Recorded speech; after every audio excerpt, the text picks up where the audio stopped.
How could the ads have any effect if most people hate them and try their hardest to skip them to get to their desired content? Oh, it absolutely works, whether you realize it or not. I remember 12 years ago looking at some car forums for decent, reliable cars that get good mileage for my spouse. I ended up in the Honda forum, which of course makes perfect sense. Fast forward 2 weeks, I ended up buying a Hyundai Elantra. At the time, it had more room than the Civic, better mileage, more premium materials, and a great warranty. It wasn't until I was leaving the dealership that I realized on the Honda forum I had saw an ad mentioning the Elantra as roomier than a Civic. I didn't click on it, but I started Googling Hyundai and watching videos. If I had thought back on it, I wouldn't have even realized I was nudged to look at it. Sometimes advertising isn't about pushing something on you, just making you aware of options to consider. It worked, and she ended up with like 6 Hyundais in a row after resisting the first one because she knew nothing about it.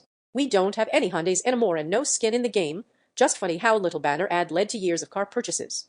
Not sure because when I zone out, nothing works. I remember watching a Super Bowl ad with no words that just flashed a QR code with lots of animated characters dancing around it for 30 seconds. Apparently, it was for a mobile game. Laughs in autism. I can hear this comment. Ask any Australian what calling 1,300,655,506 will get you and they will know. They will likely never have called it, but they will know exactly what it's for. Advertising is just about beating the same info into your head many times over, in a lot of cases. If I were a well-funded cyber warfare organization and I wanted to get my malware spread to a crapload of gullible Americans in a hurry, this would seem like a decent use of money. Never scan a QR code where you don't trust the source. YouTube shows me tons of game trailers and I watch them because hey, it's just a game trailer. From an advertising perspective, the reason not all YouTube ads work this way is because the 5-second ads can't be skipped, which affects measurement. Anytime an ad is shown on YouTube, it gains an impression. Watching for more than 5 seconds is a view. The 5-second unskippable ads or bumpers can't garner views, just impressions, so things like view rate or cost per view aren't measured, and it's harder to tell if your ads are effective. Kinda unrelated to your comment, I just wanted to throw it out there since people often don't understand why advertisers would choose a 15-second ad that can be skipped over a 5-second one that can't be. And for reference, benchmark results are usually 2 cents per view and 50% view rate, which makes a strong argument for true view anything over 5 seconds DS bumpers. Let's give it a shot. Give an 8 skim over that a few times and tell me how you feel afterwards. That's why whenever I see an ad I consciously note to not buy or at least not prefer the brand or product. Head on. Apply directly to forehead. There are also a few which are genuinely good or funny, etc., which catch people's attention. You can probably think of a few. The peanut butter box in here, the peanut butter box in here. I prefer superliminal messaging. Hey you, join the Navy. Everyone thinks marketing does not work on them, but marketing works on everyone. Peter Thiel. But for most people, that has to be what their family used, right? Like I only ever used the brand of laundry detergent my parents bought. Same with a bunch of things. I still remember some of the classic TV ads from years ago. Some of them are posted on YouTube for people to rewatch because they are that funny.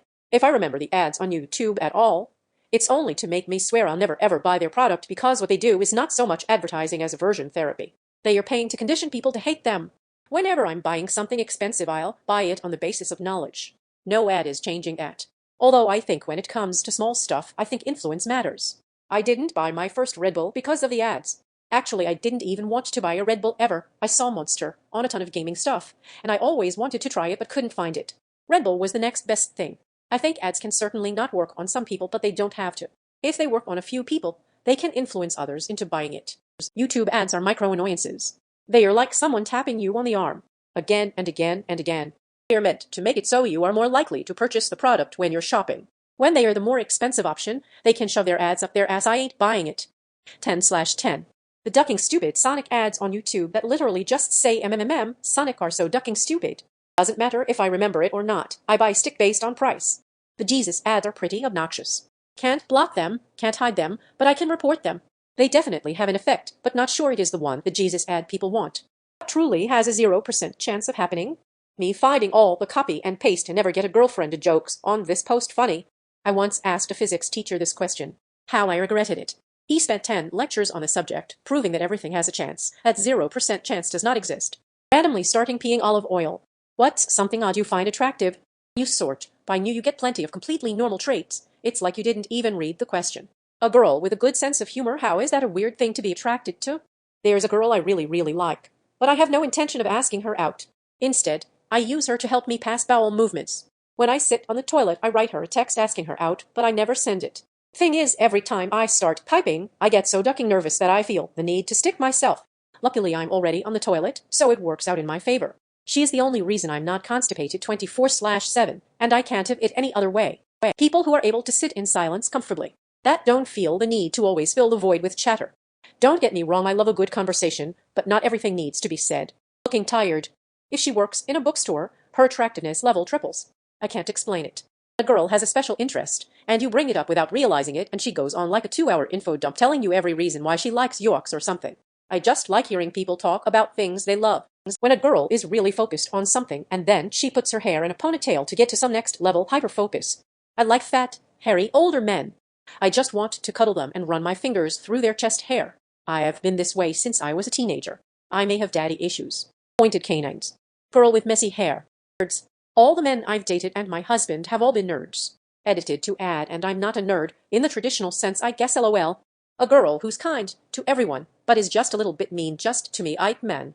I'm not saying I'm a chubby chaser, but when a woman has an hourglass figure, I always want another 20 minutes. When guys get embarrassed, I think it's adorable. What do people pretend is in the Bible but is absolutely not in the Bible? Devil is never physically described in the Bible.